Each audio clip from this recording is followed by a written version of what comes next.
Le livre d'Apocalypse, c'est l'achèvement d'Isalie. Donc, oui, c'est vrai, il y a ton phare à Pizana. J'ai dit dans l'achèvement d'Isalie, il y a d'abord l'enlèvement. Donc, la Syrie, on doit se Romains 8, 22, 23. 1 Thessaloniciens 4, 13 et 16. Dans l'achèvement d'Isalie, il y a les salis d'Israël par les deux prophètes.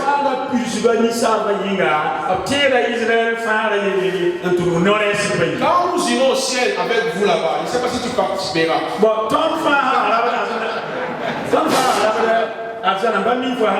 Le Seigneur n'a jamais rejeté Israël. Le peuple a connu d'avance. D'abord, les deux prophètes qui iront là-bas pour prêcher 144 000. Et nous avons dit que nous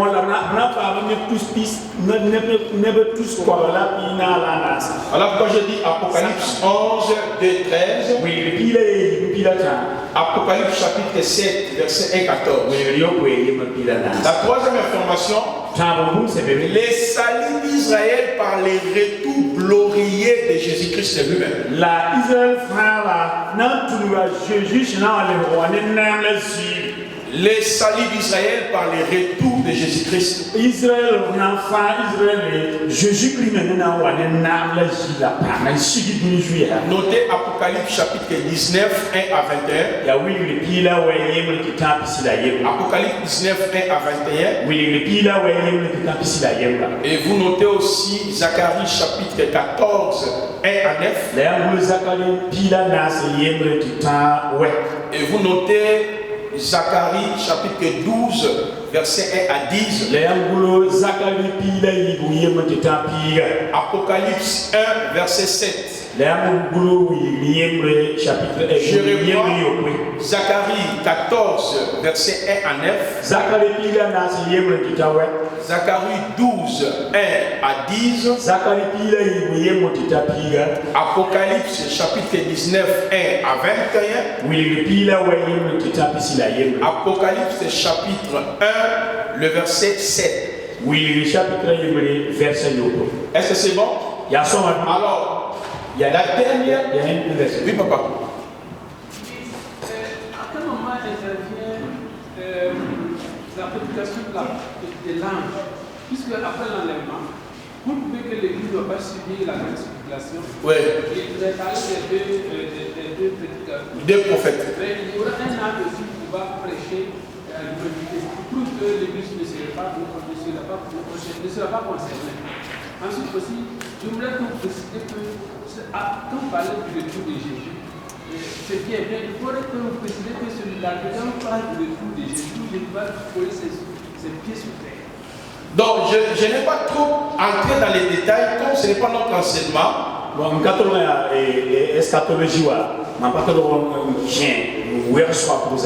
Alors, je veux seulement l'Apocalypse, c'est l'achèvement d'Isalie pour que vous ayez l'idée.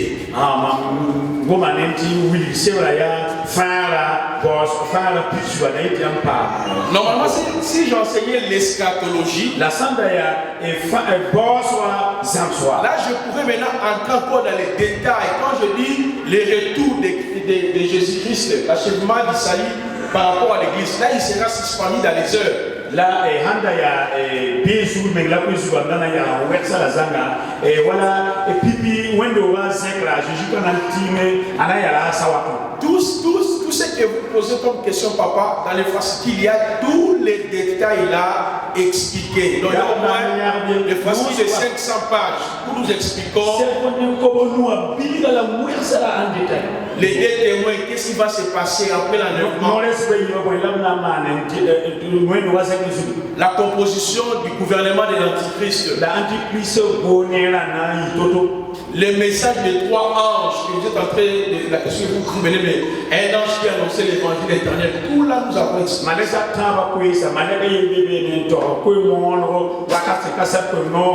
Donc, préparation épouse. Second venu 1. Second venu 2. Le 3, c'est la liste que je vous avais montré là. C'est là où nous expliquons toutes ces choses là. Mais ici, c'était juste pour donner l'idée l'Ancien Testament, les 4 évangiles, le 21 épîtres, Actes des Apôtres, Apocalypse, qui parlent du chèvement de l'œuvre de salut.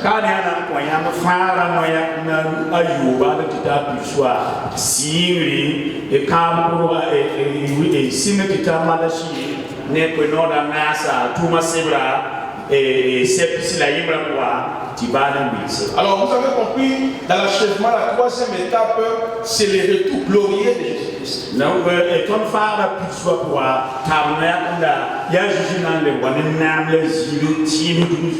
Alors la dernière étape de l'achèvement du salut, c'est le jugement dernier. On appelle aussi le trône blanc, le jugement dernier, ou le trône blanc. Voilà, le jugement dernier ou le trône blanc.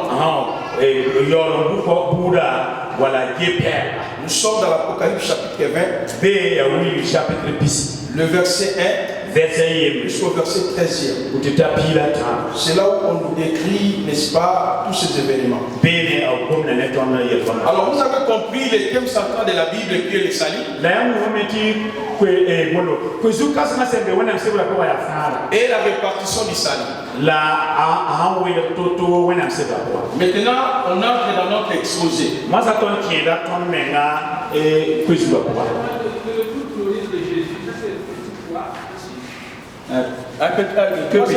Troisième point, c'est le retour glorieux de Jésus-Christ. Le 4e point, c'est le trône blanc ou la seconde résurrection. Oui, mon frère.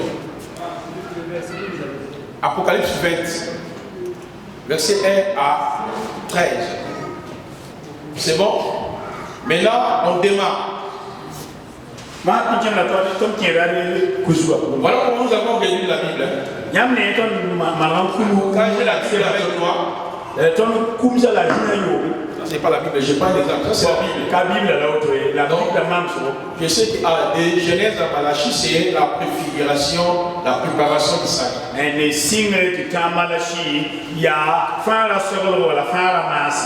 Quand je lis les 4 évangiles, celui qui a été préexisté là, préfiguré et venu en chair.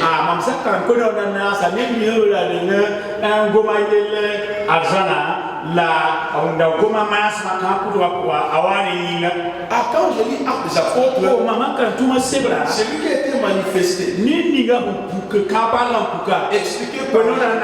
expliqué par Jean, par Matthieu, par Luc, par Marc, il vient habiter avec nous.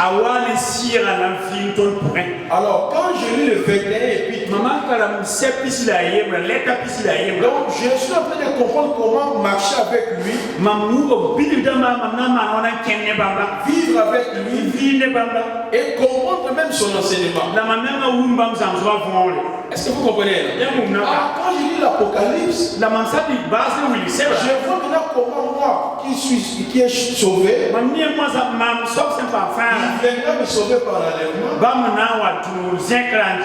Pas seulement moi, il s'occupera d'Israël. Par la venue des deux prophètes. Après lui-même, il viendra pour libérer Israël entre les mains de ses ennemis. Et après, il y aura un jugement dernier. La Bible est terminée. Amen. Alléluia. Nous tenons notre demain. Alors, on commence. J'avais dit le mot salut soteria. C'est un mot grec qui veut dire délivrance, qui veut dire bonheur, qui veut dire salut. Maintenant, lorsque la Bible parle du salut, on voit sur le péché. On ne peut pas parler du il s'agit sans le péché. Lorsque nous disons que Jésus-Christ est notre salut, il nous sauve à travers le péché sans S et le péché avec S.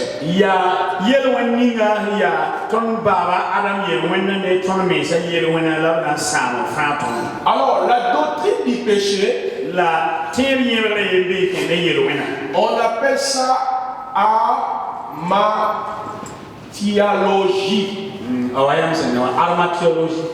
armatiologie. Armatiologie catholique. Cela veut dire la doctrine du péché. La doctrine qui parle du péché. Ça c'est la sotériologie. La tonne de la sotériologie. Donc Jésus est mon sauveur. Jésus est mon frère. Il m'a sauvé. Donc il me sauve du péché ici. La femme il me sauve du péché ici. Mais pour que vous puissiez bien comprendre qu'est-ce que signifie être sauvé du péché, il faut commencer par l'armatiologie. La doctrine du péché. Dans la doctrine de l'armatiologie, on nous montre que le premier armatolos, pécheur, armatolos,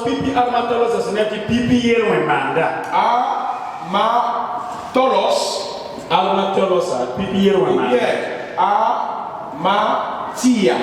Voilà, Amatia, il y a grec, c'est Satan. Le premier à pécher, c'est lui au ciel. Il y a une sase, il y a une pipi, il y a la pipi, le péché qu'avait commis Satan. Le premier armatolos, pipi armatolos, c'est décrit dans Ésaïe chapitre 14, non, chapitre 12, les versets 11 à 14. Et il y a Ézéchiel 28 aussi. Et non, Ésaïe, pila nase. Ésaïe, pila nase. De temps pila yo. Regardez très bien. Quand on dit Satan, ce n'est pas son nom. Là, ce sont des qualificatifs par rapport à ce qu'il fait. Mais c'est un esprit. Les esprits ont été créés pour deux buts. C'est pour adorer Dieu et exécuter l'ordre de Dieu. Voilà pourquoi on les appelle les anges. Je répète, les esprits ont été créés pour deux buts. Pour adorer Dieu. Nous sommes dans l'Apocalypse chapitre 5. Le verset 4 jusqu'à la fin. Lorsque l'agneau a ouvert le livre, Apocalypse 5, verset 4 jusqu'à la fin. On nous dit les 24 veillards. Les anges. Le 24 veillards. Tous les anges là adoraient l'agneau. Donc les esprits ont été créés d'abord pour adorer l'agneau.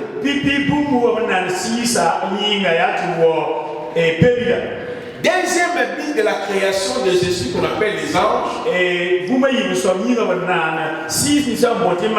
c'était pour exécuter l'ordre de Dieu. C'est par là quand vous lisez dans Hébreux 1er, chapitre 13, 14, la parole nous dit, ne sont-ils pas tous des esprits au service de Dieu, envoyés en faveur de ceux qui doivent hériter les saints.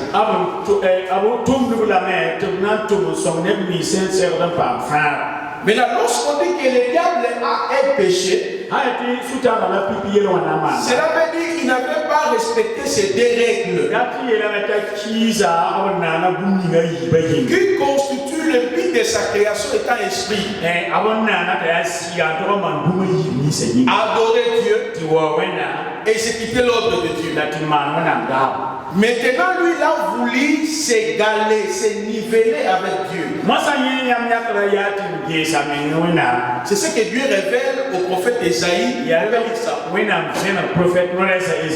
On nous parle des 5 G, 5 phrases. Et phrase cinq phrases qui constituent son échec. On peut lire ça.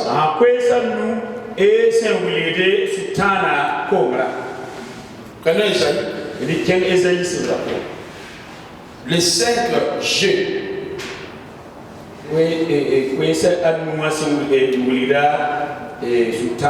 À partir du verset 12.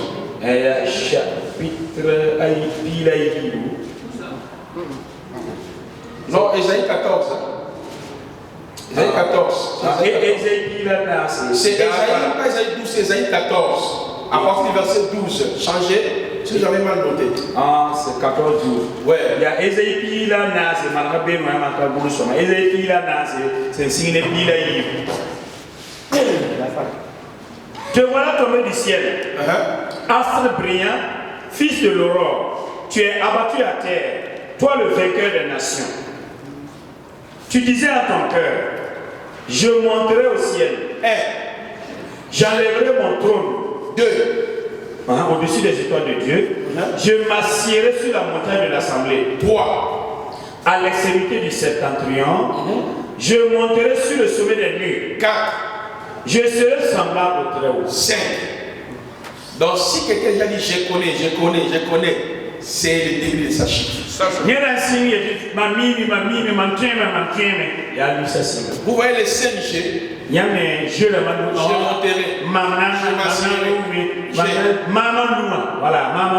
Même un homme de Dieu, quand il n'écoute pas les autres, moi je connais.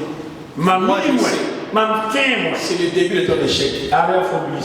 Donc les 5 G ici, c'est ce qui a fait que les diables tombent. Parce que il a été créé pour adorer Dieu. C'est un esprit. Le roi.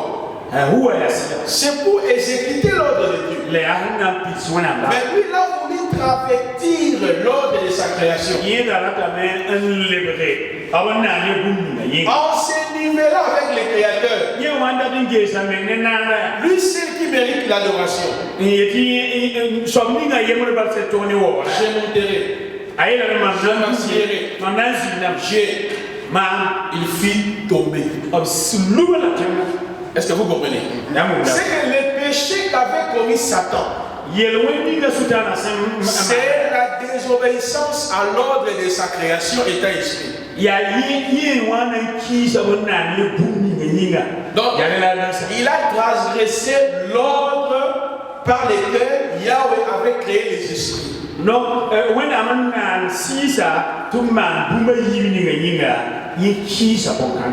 il est le premier armatolos. Maintenant, le deuxième armatolos, c'est sur la terre. Là, on quitte le ciel. On arrive sur la terre. Le deuxième péché,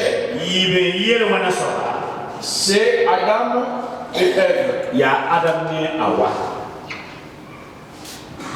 Mais Hawa, c'est son vrai nom, c'est laquelle là? Mais c'est en hébreu. Ah, ton diga, ton tara hébreu. Voilà. En hébreu, c'est Hawa. Hébreu, Hawa. Ton ya hébreu. Ton tara hébreu. Ça, c'est le nom. Il y a des hébreux. Il y a ça même de Amin ici. Amina. Amina. Mais c'est un hébreu. Hébreu, mais Amin.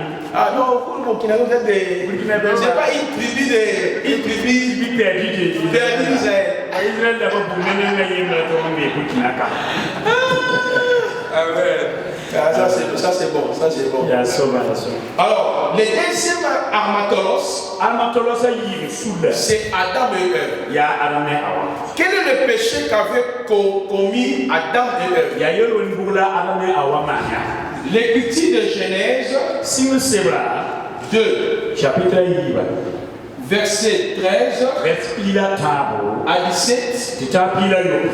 Et puis Genèse, la single, chapitre 3, chapitre 3, verset 10, 1 Jean, chapitre 3, verset 4 à 5, nous décrit le péché qu'avait commis Adam et Ève. Ça commence ici dans Genèse 2, 13, 17. Notez Genèse 3, 1, 10. 1 Jean 3, verset 4 à 5. Dans Genèse 2, 13, 17, qu'est-ce qui se passe? Dieu place Adam dans les jardins. Il dit, tu pourras manger tous les arbres du jardin. Tu ne mangeras pas cet arbre. Le jour où tu en mangeras, tu mourras. Est-ce que vous comprenez? Qu'est-ce qui a frappé l'homme dans les péchés? C'est la loi de Dieu qui a révélé les péchés dans l'homme. Voilà pourquoi Christ ne pouvait pas mourir pour Satan. On avance doucement. Hein? Voilà pourquoi Christ ne pouvait pas mourir pour Satan en fait qu'on soit réconcilié.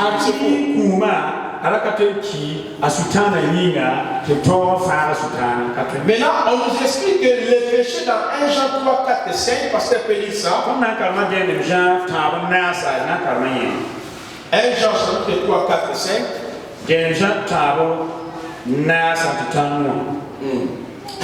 Quiconque pêche transgresse la loi, et le péché est la transgression de la loi. Ah, vous voyez, quelle est la loi qui a été transgressée? Lisons maintenant Genèse 13, 17.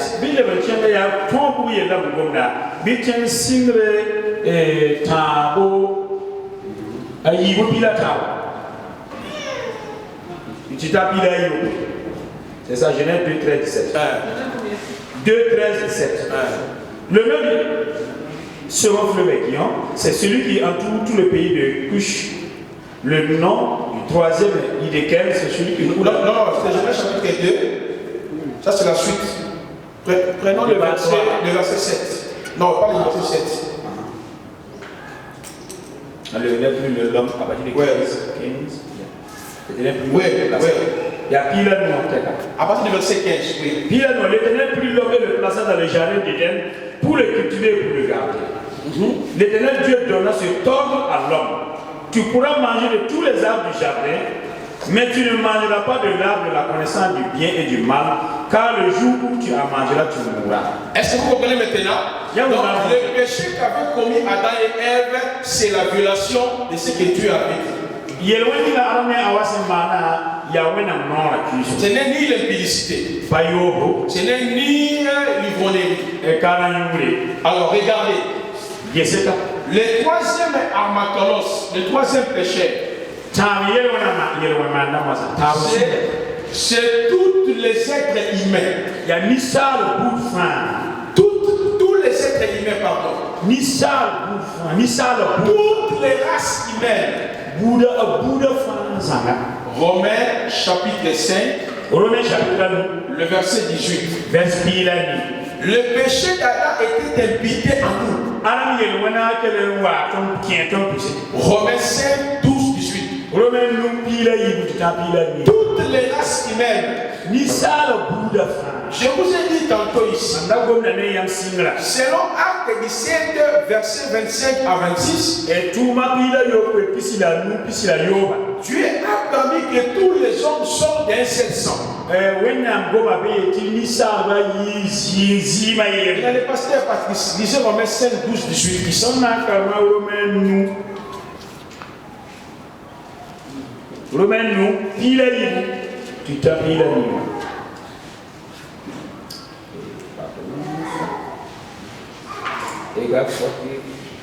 Romains 5, 12, 18. Voilà, nous pilaï.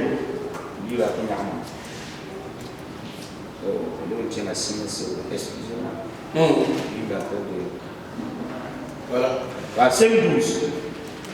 C'est pourquoi, comme par un seul homme, le péché est entré dans le monde, et par le péché la mort, et qu'ainsi la mort s'est étendue sur tous les hommes, parce que tous ont péché, Car jusqu'à la loi, le péché était dans le monde.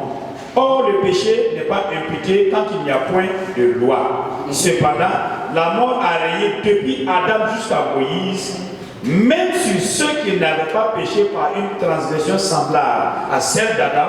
Répétez cette partie-là, même sur ceux qui n'avaient pas péché par une transgression semblable à celle d'Adam. Je vous dis la vérité. C'était quel péché? C'est la violation de la loi parce que c'est Adam qui est notre père.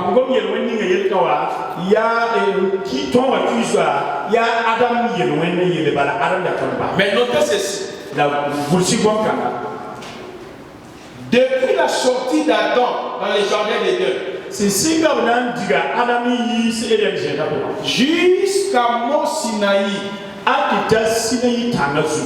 tous les gens qui manifestaient le péché avec S, cela n'était pas imputé comme péché. L'inceste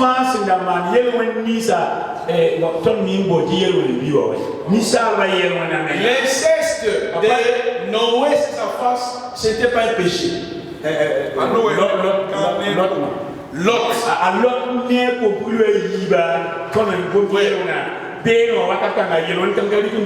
Noé, ce n'était pas un péché. Mensonge, ce n'était pas un péché. L'ivrognerie, ce n'était pas un péché. La polygamie, ce n'était pas un péché. Mais lui, là, il dit quoi? Ah ben oui, parce que c'est la loi qui révèle le péché. Quand les enfants de Noé là faisaient leur histoire avec son père, il n'y avait pas une loi qui disait que c'est le péché. On va lire des passages. Romains chapitre 4, 12, 14. Lisez.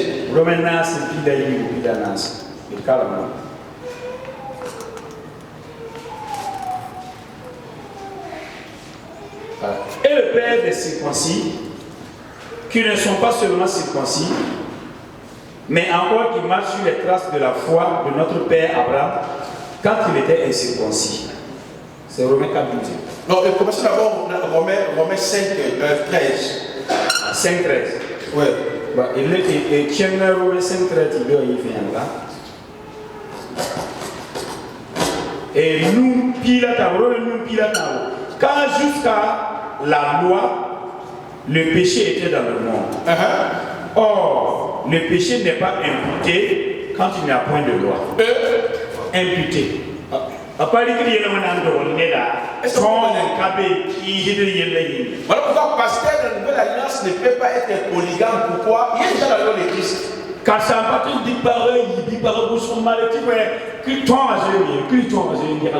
Est-ce que vous comprenez? Non, réponds le passage. Car jusqu'à la loi, le péché était dans le monde. Or, le péché n'est pas imputé quand il n'y a point de loi. Est-ce que vous comprenez? Ça dit... une loi. Oui. Une maman. Oui, maman. Oui. Et par rapport aux enfants oui. qui l'ont vu, il les a maudits. Oui. Si la loi n'était pas là, il les a maudits. Voilà. Ce qu'on appelle la loi de la conscience qui existait. Et la il y a Romains chapitre 2. Romains chapitre 2. Donc, il y avait la loi de la conscience. Mais c'est la loi qui révèle le péché. Là où la loi dit ne fais pas, tu le feras. Lorsque nous entrons même dans Romains chapitre 7, Paul a dit que la loi elle est parfaite, mais par elle que j'ai la connaissance du péché. Romains chapitre 7. Si elle disait ne fais pas ça, je ne peux pas le faire. Alors nous avançons. Écrivons maintenant les 4e pécheur. Et sous nazi soit yélo manda. Le quatrième pécheur. Sous le nazi soit comme damana sous la table. Ne comprenez pas. D'ailleurs, c'est quoi la rédemption? Il n'a pas compris les saluts. Voilà, il n'y a pas de mouvement. Les saluts comme le bouquet. Dans le pilier, il y a toutes les chaînes. Alors,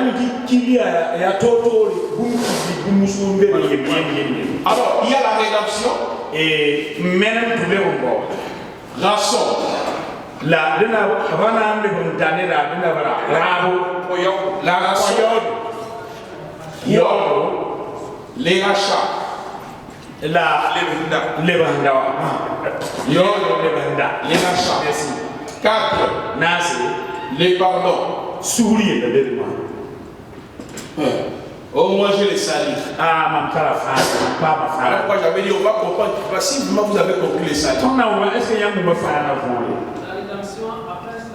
La rançon et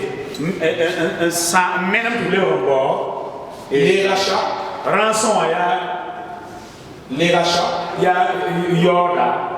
les pardons, la sous 5, nous justification.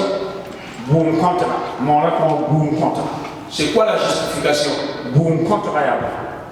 6, imputation et le fait de prendre le péché des autres, les mains des autres. L'imputation. 7, adoption. Adoption. 6 et 8, purification.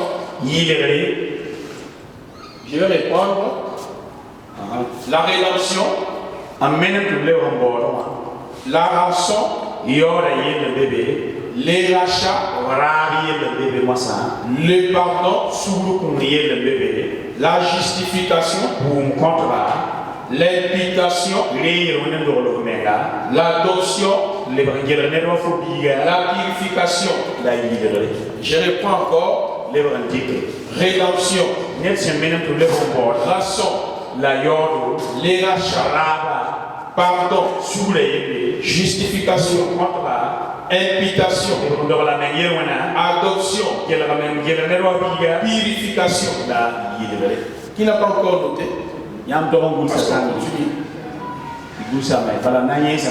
Vous avez noté?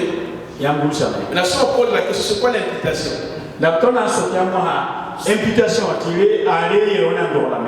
moi j'ai accepté Jésus. Mais accepter Jésus, c'est quoi au message du salut? Et le salut est l'imputation. On va doucement. Amen. Amen. C'est bon? On continue. 9. Les baptêmes. Les baptêmes. 10. Les sacrifices de l'alliance. Les baptêmes. Les sacrifices de l'alliance. 11.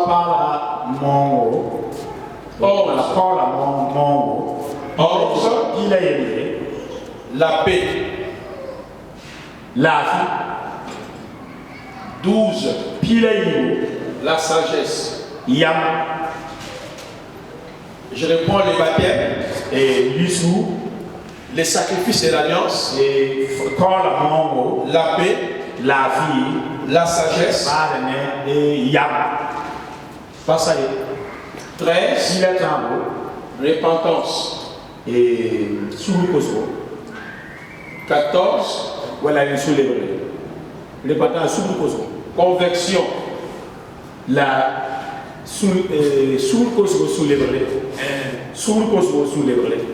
15. Nouvelle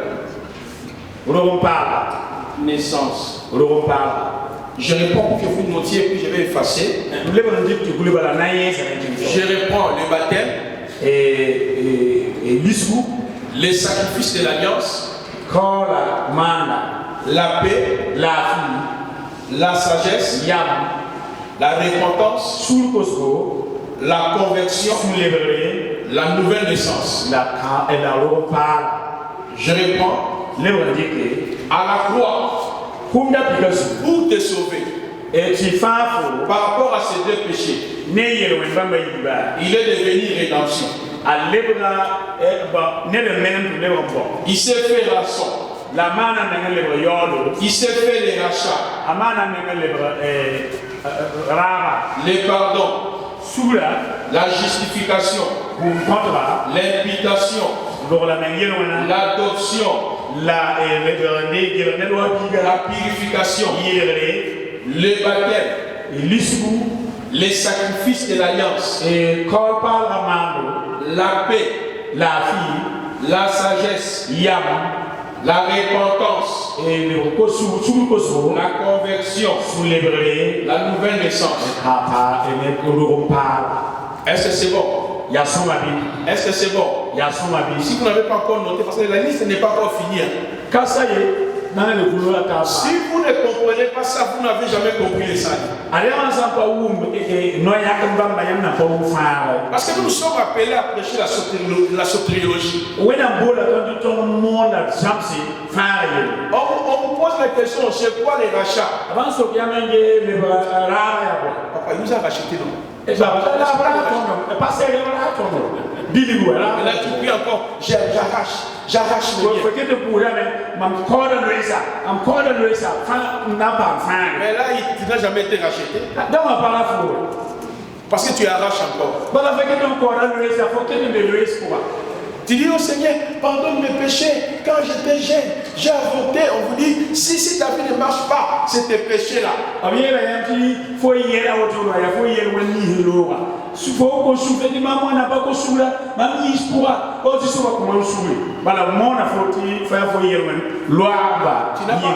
n'as pas compris la ration. Tu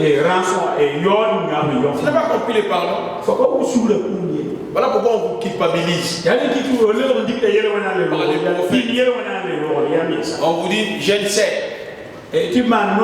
Si aujourd'hui tu ne mets pas au monde parce que tu avais avorté.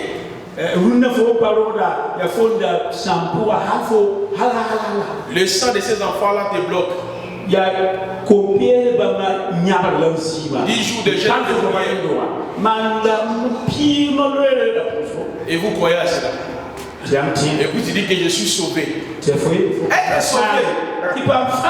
Être sauvé.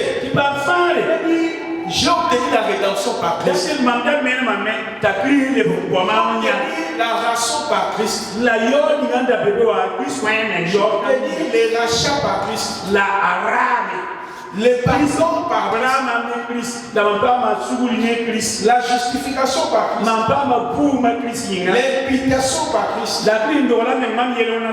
L'adoption par Christ. La purification par Christ. Les baptêmes par Christ.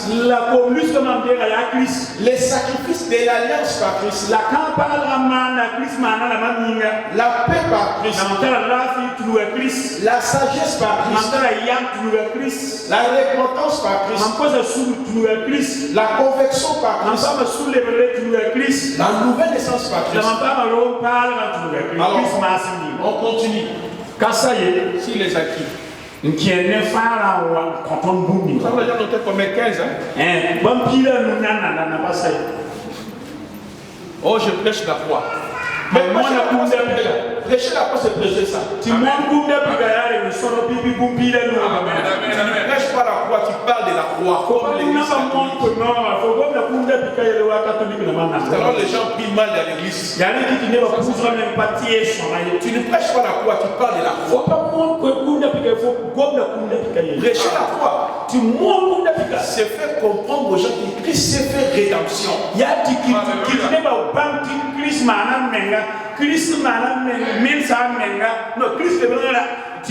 Maintenant, tu vas expliquer c'est quoi la rédemption.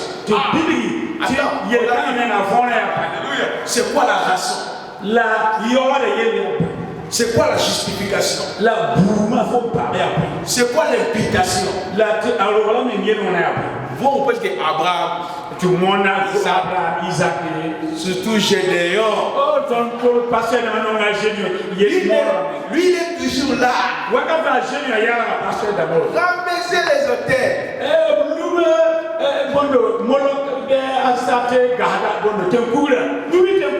Même Gédéon est étonné. Moi, je fais ça une seule fois. Parce que vous n'avez pas encore compris la soteriologie. Alors, on avance. Mettons la réconciliation. C'est combien maintenant? 16e. Réconciliation. Voilà. La réconciliation. 17. La propitiation. Donner un synonyme.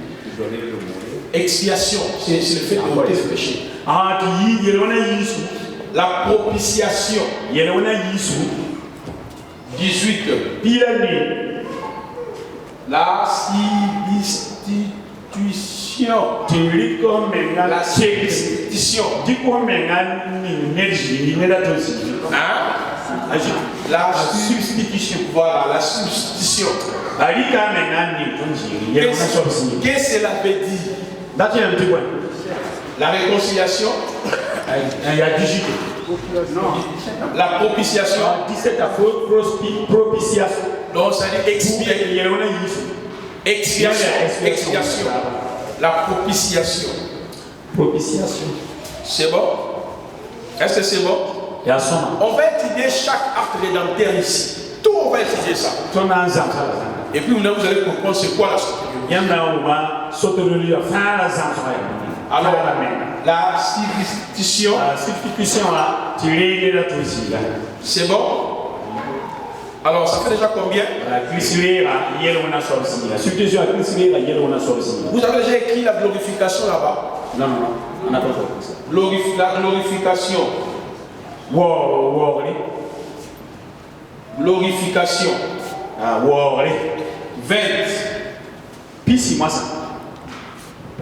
Vous avez écrit la sécurité? Non.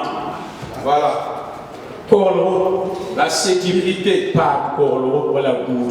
Dans les salis, il y a tout. Les salis. Il y a la réconciliation. Il y a la propitiation. Il y a la substitution. La glorification. Et la sécurité. 21. 21. Il y a la sécurité. Voilà.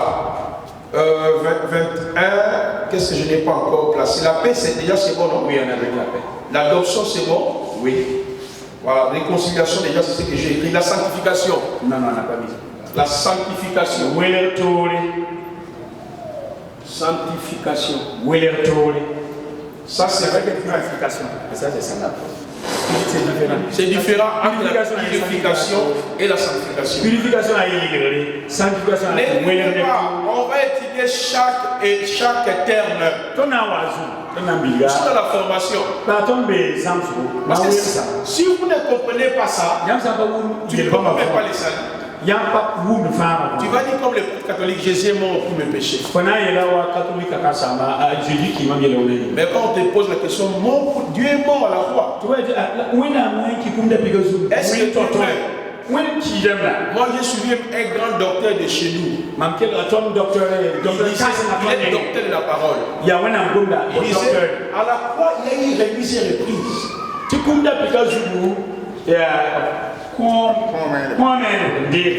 Jésus a pris son sang. Il a donné à Satan pour qu'on soit libéré. Tout le monde était debout. Ne craignez pas. Remise et reprise a été faite à la croix. Il a donné son sang à Satan pour qu'on soit libéré. Mais Satan est puissant. Donc Dieu prend son sang. Donc, when I'm big up Zima, il donne à Satan pour que nous soyons libérés. en coin, je ne pas faire. Problème de l'autre. Nulle part, Zima, la Bible nous dit que le sang a été versé à la croix pour porter la délivrance.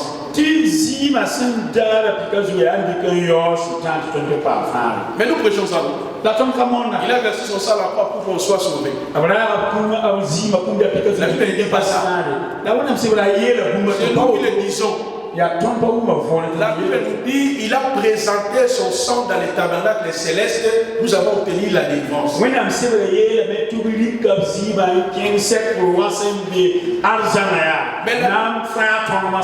La Bible parle son sang comme la souffrance à la croix. Il y a l'écoulement du sang comme la souffrance si la croix est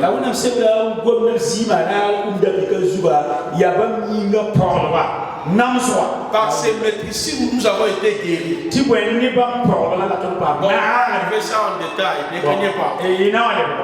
Alors, parlons de la réconciliation, la propitiation, la substitution, la glorification, la sécurité, la sanctification. Et ajoutez maintenant, quatrième maintenant, 22e. 22e. Vivification. Vie. Par vivre. Voilà, Vivification. Vivification. Voilà. La vivification. Par vivre. Est-ce que vous avez noté? Maintenant, tout ce que je viens d'énumérer ici, c'est ce qu'on appelle les acquis de la croix. Les acquis de la croix, ou les bénéfices de la mort de Jésus-Christ, ou les actes rédempteurs qui s'allient. Voilà, et je reprends tous les 22 éléments que je viens d'expliquer ici. Sont inclus dans le terme sali. Maintenant, on appelle ça les acquis de la croix. Donc, tu fais tout un séminaire. Tu parles sur les acquis de la croix. Ou bien les bénéfices de la mort de Jésus-Christ à la croix.